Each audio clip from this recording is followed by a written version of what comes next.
সবাই ইফতার করেন। আম্মা দেখছো এই সময় কারেন্টটা চলে গেছে। আম্মা খেজুর খুঁজে পাইতেছি না। প্লেটের ডান পাশে কর্নারে হাত দে। ইফতারটার টাইমে এরকম কারেন্ট হওয়ার কোনো মানি হয় নাকি? সারা দিন কারেন্ট থাকে না, সারা রাত কারেন্ট থাকে না, আবার ইফতার করার সময় এমন করে। চার্জার লাইট গুলো তো একটু চার্জ দিতে পারো।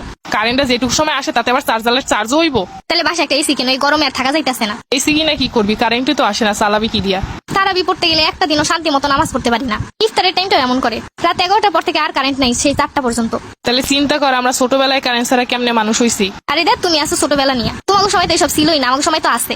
আর ইফতারটা কি এরকম হাতে হাতে খামো? তোকে মোম নিয়ে আস মনে। শরীরটা ভিজা গেছে গরমে। আল্লাহ এত গরম কেন দিলা? এই গরমে সারাদিন রোজা রেখে এই টাইমে কি এমন ভাল লাগে? সারা রাত ঘুমানোর মতো একটু অবস্থা নাই। হ্যাঁ কারেন্ট আইছে, কারেন্ট আইছে। আম্মা আমার চার্জারটা কই? আমার মোবাইল চার্জ দেওয়া লাগবে, ফোনটা বন্ধ হয়ে গেছে। কারেন্ট এসে চার্জার লাইট চার্জ দেওয়া লাগবো। তাড়াতাড়ি রাইস কুকারটা অন কর, ভাত দিছি। কারেন্ট গেলে আর রান্ধন হইব না আজকা। আরে দেখ, আমার মোবাইল চার্জ দেওয়া লাগবে, তুমি তোমার কাম করো। কামের নামে নাই, খালি মোবাইল মোবাইল। ইফতারটা শেষ হইতে পারে নাই, মোবাইলটার জন্য পাগল হয়ে গেছে। রোজা রেখে সারাটা দিন কাজ করছি, এখন একটু রাইস কুকার অন করতে পারবো না। আমিও তো রোজা রাখছি। হ্যাঁ, তোর রোজা আর আমার রোজা আকাশ পাতাল তফাত আছে। সারাদিন শুয়ে শুয়ে ফোন টিপে রোজা আমিও রাখতে পারি ওরকমের। একদিন আমার মতো রোজা রেখে কাম কর না, বুঝবি কেমন লাগে। ভালো হয়েছে, এবার কারেন্টটা গেছে। আমার কত কাম ছিল। দাঁড়াই দাঁড়াই আরো কো, আমার মোবাইলও চার্জ দেওয়া হয় না, আর তোমার কাম হয় না। 1 মিনিটের জন্য কারেন্ট আয়, তাও লগে কথা কইতে কইতে শেষ।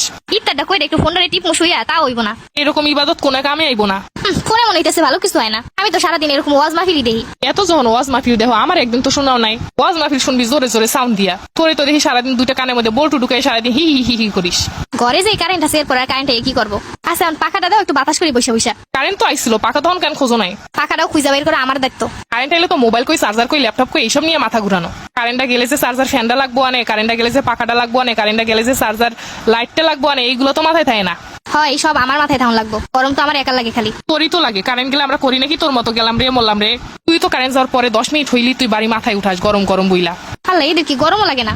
আচ্ছা অনেক গরম লাগতেছে, ফ্রিজ দিয়ে পানিটা দাও তো। ফ্রিজে পানি রাখতে কইছিলাম, রাখছিলি? হ্যাঁ, আমি ফ্রিজে পানি না রাখলে তো আর পানি খাওয়ানো হইব না ওই দিন। এত গরমের মধ্যে ফ্রিজের ওই ঠান্ডা পানি খাইয়ে গলা নষ্ট করার কাম আমাগো না। প্রতিদিন তো ঠান্ডা পানির জন্য তুই ছিলাস, তো তুই তো রাখবি।